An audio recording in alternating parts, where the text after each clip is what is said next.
class 12. So as you all know that we are in chapter 14, that is national income, and today's topic is national income in the open economy. Okay students, so here we are talking about national income identity for an open economy. Open economy, not closed economy. So here first let us denote GNP, that is gross national product, with a simple y. And we have also seen that before that government statistician break down the total expenditure GNP into four categories. Four categories expenditure. So there are four types of expenditure. First is consumption expenditure, investment expenditure, government's expenditure, and then current account, that we can say that export minus import. Don't get confused. You can remember this one, export minus import.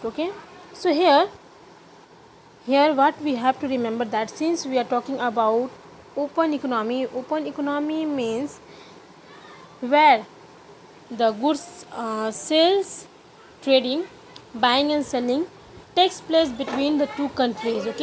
Between two countries. So here you can see that we have to add what, consumption expenditure, that is C, investment I, and G is the government expenditure, plus export minus import. So this is, we can write export minus import.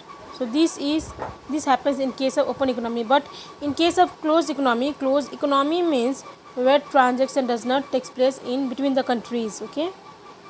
So in case of closed economy,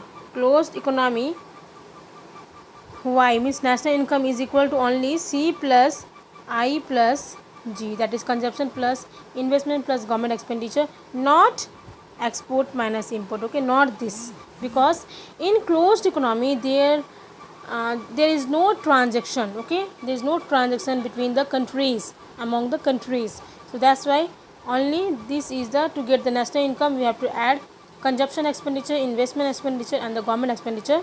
There is no export, no import. But in case of open economy, this is the formula. In case of open economy, this is the formula. Hope you all understood this.